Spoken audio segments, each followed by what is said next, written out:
taking our briefing in the following format. It's not different from what we have been following. The chairman of the PTF will begin with the remarks. We'll take technical briefings from the Minister of Health and the Director General NCDC. Then we will take your questions before they provide the responses. Once again, welcome to today's briefing. I now invite the chairman of the PTF COVID-19 to please make his remarks. SGF, sir.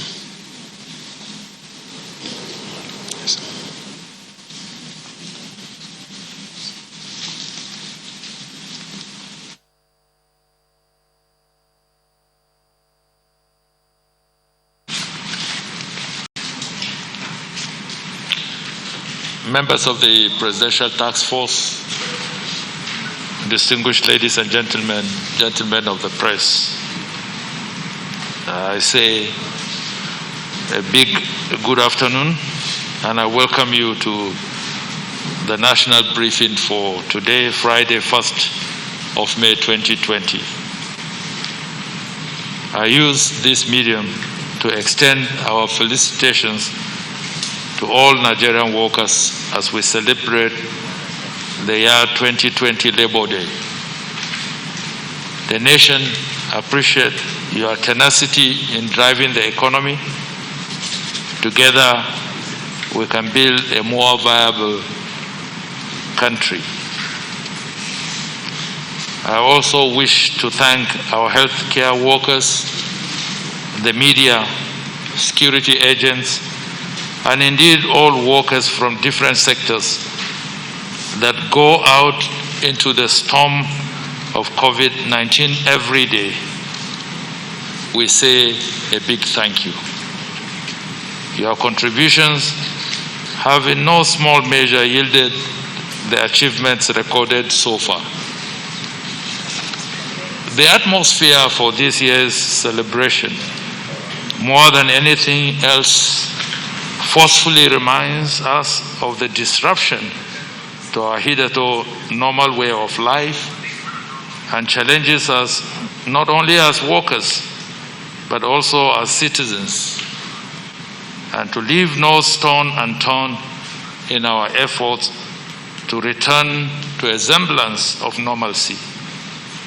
The reality is that our lives and the way we knew it can never be the same again post-COVID-19.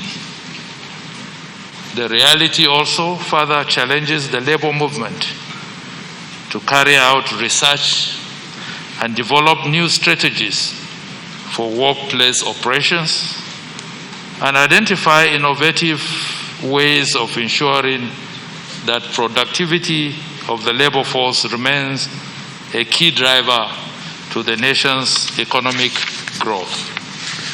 Particularly, the challenges we are currently facing in the health sector on account of COVID-19 should be given the due and adequate attention.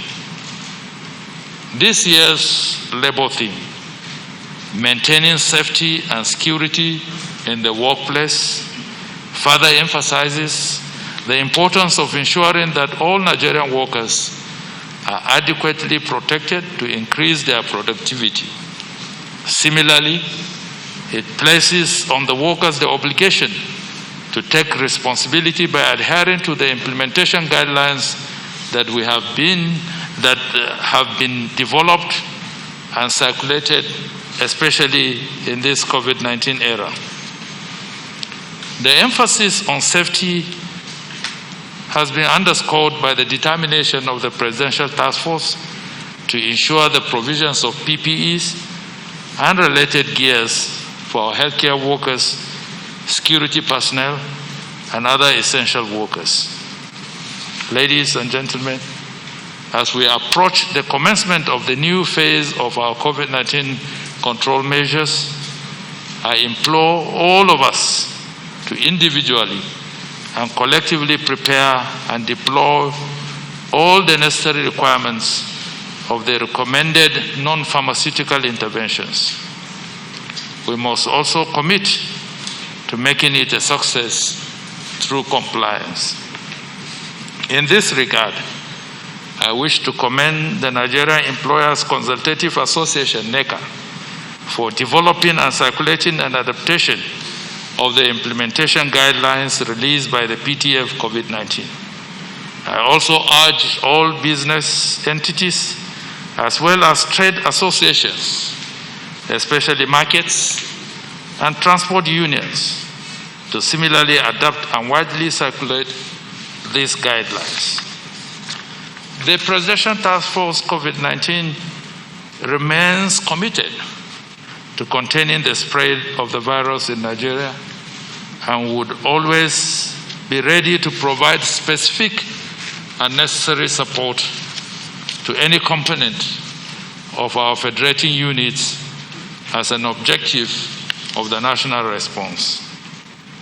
In line with the above, I wish to inform you that our response to the situation in Kano is producing expected outcomes since testing was ramped up. The State Task Force, in collaboration with our teams, have also expanded contact tracing and isolation. A lot of emphasis is being placed on training of different categories of manpower: medical, nursing, cleaners, etc. Building of capacity for coordination, care management, and supply chain. We are also putting together a structure from the Presidential Task Force to provide support on a full-time basis. The United Nations system, coordinated by the World Health Organization, is also putting together a search team and repurposing 3,000 community informants from the primary health care in Kano State to strengthen the coordination of the COVID-19 at state and local government levels. Although the spike in numbers coming out of Kano is a bit worrisome, global trends show that such indicates the discovery of previously undetected cases and creates greater opportunities for detection, isolation, care, and management. As mentioned earlier, the guidelines for phase 1 of the eased lockdown has been released. We urge all states to adapt them and ensure the creation of awareness and compliance. The Presidential Task Force will be meeting with the security agencies this weekend to fashion out modalities for enforcement. Finally, I've been encouraged by the feedback from Nigerians on the need to deepen research into COVID-19 so that a homegrown cure could be found. Part of the mandate of the Presidential Task Force is to build a strong base for research. I therefore urge our scientists and researchers to come up with their findings and follow the validation protocols. The Minister of Health and the DG, Nigerian Center for Disease Control, will now update you on new developments. I want to thank you for your kind attention and wish you a joyous celebration of the Nigerian Labour Day. Thank you.